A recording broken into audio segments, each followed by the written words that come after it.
This is Inside Indiana Business Radio for the afternoon of Wednesday, March 20th, 2024. I'm Kate Sharon. Indiana is on a short list of 6 states being considered to be part of a national network of bioindustrial manufacturing pilot facilities. BioMade, a manufacturing innovation institute sponsored by the U.S. Department of Defense, is developing the facilities as a means to provide startups and small companies with access to intermediate equipment to validate and scale up their biomanufacturing processes before moving on to develop their own facilities. Jack Starr, Chief Manufacturing Officer for BioMade, said Indiana presented multiple benefits for such a facility. For our facilities to be successful, we need a couple of things. We need a great partner at or near the site. We need a good business environment, which can manage like the zoning and the permits, and we need co-investment from state and local.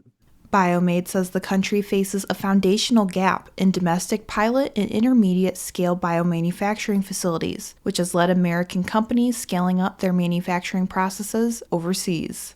Michigan-based manufacturing company Dexco Global Incorporated has acquired the City Spring group of companies headquartered in Edmonton, Alberta. Financial details were not disclosed, but Dexco said the companies will become part of its Elkhart-based subsidiary Dexter Axle Co., LLC. The companies are City Spring and Axle Limited in Edmonton and Calgary in Alberta, Spring Service Limited in Regina, Saskatchewan, and Pacific Spring and Axle in Langley, British Columbia. Spring City is a distributor of truck and trailer parts and a manufacturer of axles and springs. Spring Service provides service and parts distribution, while Pacific Spring manufactures axles and distributes parts.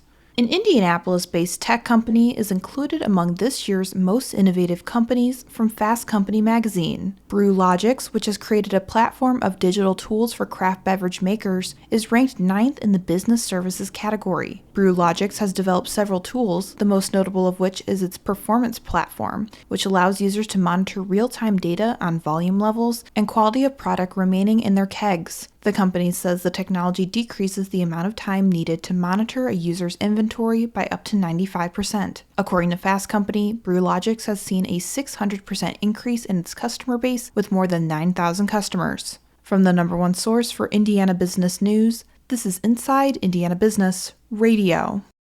Southwest Indiana, your bold future starts here. IBJ Media, Inside Indiana Business, and the IEDC invite you to the 3rd annual Engage Southwest Indiana, April 12th in Evansville, presented by CareSource, Indiana University, and Old National Bank. Connect with fellow business and community leaders, discover programs aligned to your region's unique needs, and walk away with bold new thinking for Southwest Indiana's future growth.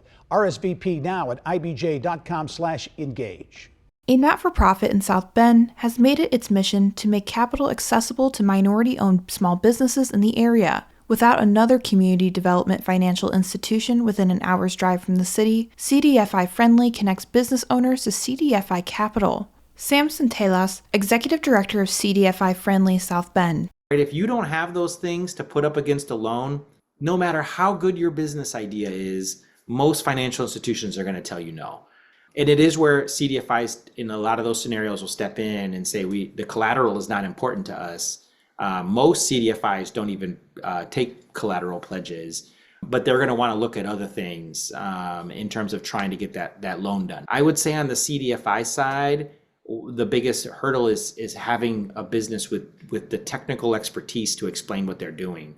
With a focus on public purposes, CDFIs use flexible, affordable financing to produce inclusive, equitable, and sustainable results. Since they are profitable but not profit maximizing, these institutions look at other ways to try to underscore credit criteria in underwriting for a loan. Capital Coaching, one of the organization's programs funded by a grant from the Indiana Economic Development Corporation, enables the organization to assist entrepreneurs with a business plan, organize finances and the right legal structure, and put together a strong loan application. They also coach owners on how to position their business in the best light possible to access the type of financing they need.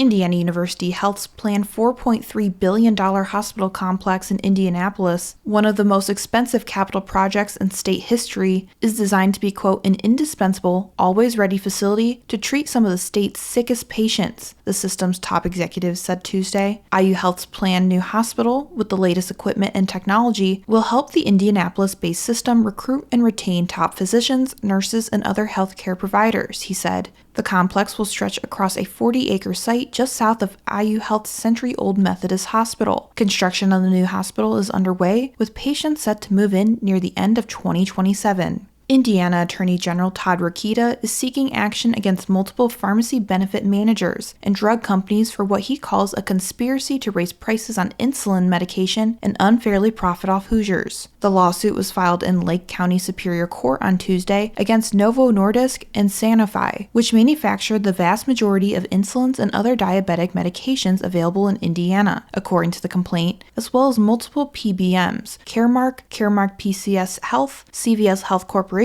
Express Scripts, and Optum Rx. The Republican Attorney General claimed in the legal filing that a vial of insulin costs the accused pharmaceutical companies under $2 to produce. That's in, quote, stark contrast to the annual average of $5,705 that a diabetic person in the United States spent on insulin in 2016.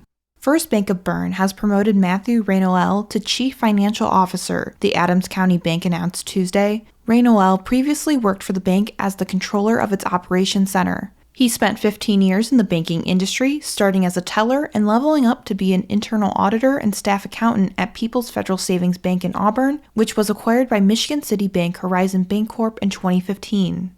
ISDA Director Don Lamb is this week's guest on the Business and Beyond podcast with Gary Dick, presented by PNC, a weekly conversation with high-profile Hoosiers in business, sports, entertainment, and beyond, available now from your favorite podcast provider.